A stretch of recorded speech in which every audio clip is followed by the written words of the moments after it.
We've all been there, always chasing cheap dopamine and making every single decision based on how you feel. And when you do this, when you watch adult content, when you eat junk food, or you skip on a workout, you feel a high, but then it diminishes and you feel like shit. And guess what? When you keep this cycle up, you'll start to feel numb. So how do you get out of this rut?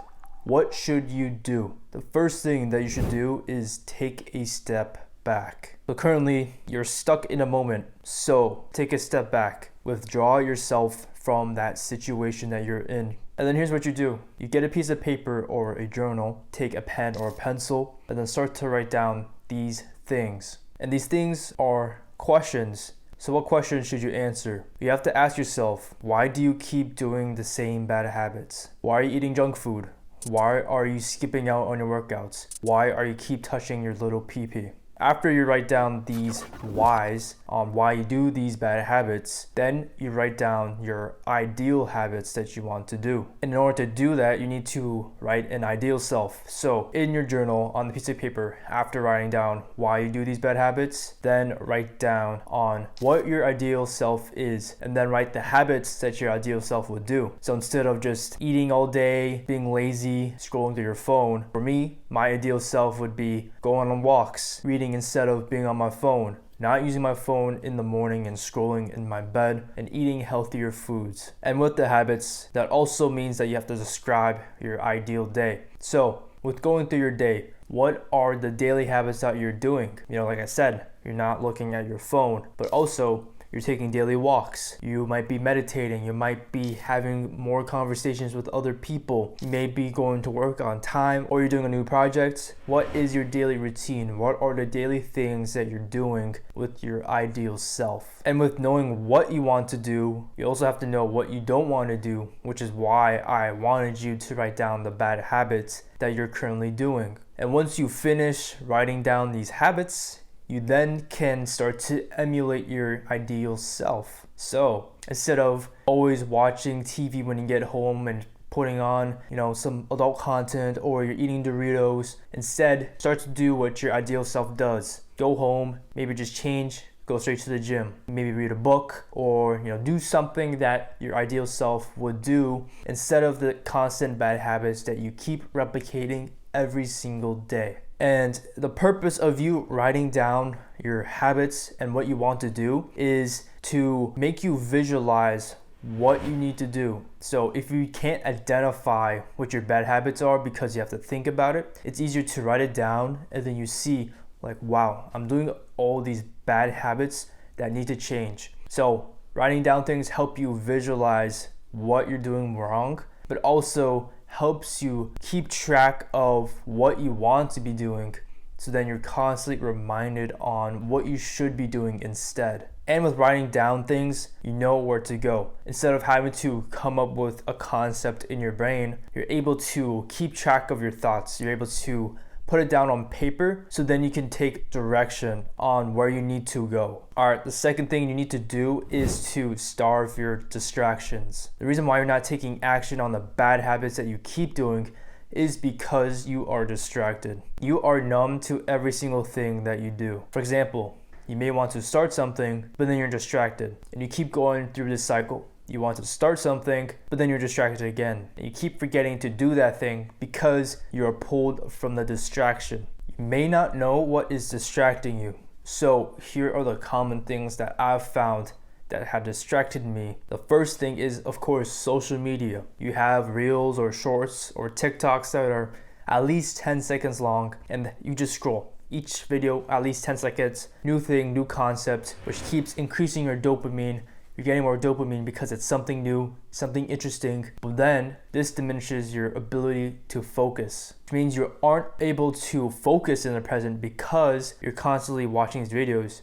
And I'm sure you've all had experiences when you watch your videos and then you're like, wow, it's been an hour already and I've just been laying in my bed on TikTok, on Instagram. Also with social media, it's very easy to get lustful. So when you're on Instagram, you get content fed towards you. TikTok, there's always these thirst traps. These type of content makes it more distracting. The next distraction you may not know is bad friends. Bad friends are the ones who take advantage of you. They want you to go out every night just because they don't want to be lonely, and they only want to benefit themselves. And they always go out every single weekend or maybe every single day, and they don't want to see you improve. All right, the next distraction is the environment that you're in. So like with friends, if your friends are always constantly pulling you to go into distracting environments, doing some degenerate things, then you'll start to conform to do those things because you want to fit in, you want to be within that environment. If you're able to remove yourself from that environment, you won't be tempted to do the same things that aren't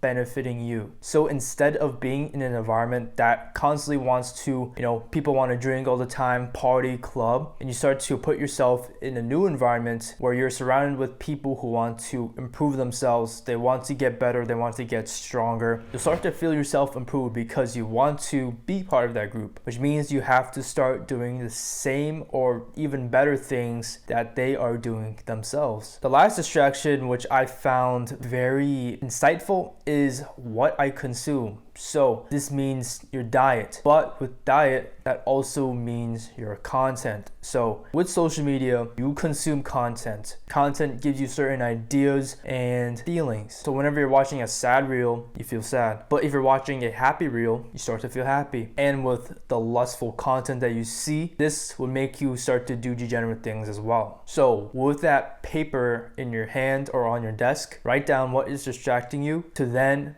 be able to know what you need to eliminate from your diet, from what you consume, who you surround yourself with, who your friends are, things that are distracting you.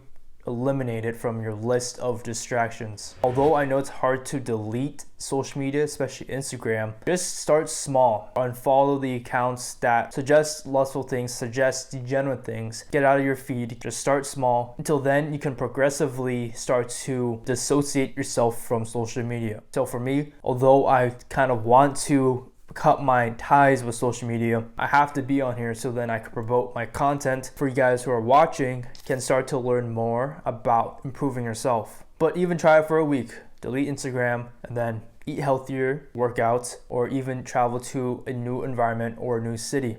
These things would help you keep your distractions to the minimal. All right, the third thing is that you need to find a project. You might have these bad habits of eating junk food and watching TV just because you have enough time to do so. Whenever you go off of school, you go home and you don't do sports, you don't have other extracurriculars. That means that you have a bunch of time to do things that may not be good for you. So if you want to stop a certain bad habit, what I've found is that you can find an extracurricular activity like a job or a sport, which then takes up all of the rest of your time and your energy. So when you come back home, one, you don't have enough time to do that bad habit, and two, you don't have the energy because usually after you have practice or you have your work, you just want to go home, eat, and then sleep. And like I said, you can find a job. Part-time job for what I did was a restaurant. Restaurants are high stress, high paced environments which take up a lot of your energy. So if you're someone who has high energy like me, who wants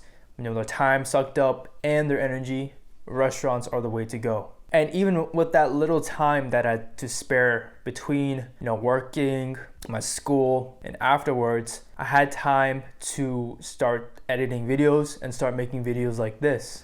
And with having to create content, that means my time has been slimmed down where I don't have time to do degenerate things. So ask yourself this: what are you passionate about? What do you want to start? If you're lost or you don't know what to start or what to do, I can find something for you to work on if you click that link down below to schedule a free life audit with me. Now, if you don't want to work a job or you don't want to create content or work out as much as I do, you can also spend that time learning a skill. And the skills, like I always mention, is coding, marketing, or sales. You could also be doing editing as there's a high demand for editors. But if you're able to spend time to grow your skills, grow your toolbox, you become more attractive to employers, or even being your own asset when you create your own business. So find something that adds positive value to your life and it takes up all the time that you had, and just keep doing it. The last point, which I want to emphasize a lot on, is be uncomfortable. You feel like you don't want to do something because you're afraid. And you're afraid to do something because you lack the competency to do it. And you also may be afraid to do something because of the pain, like a hard workout. And this uncomfortableness, this pain that you feel, this is good.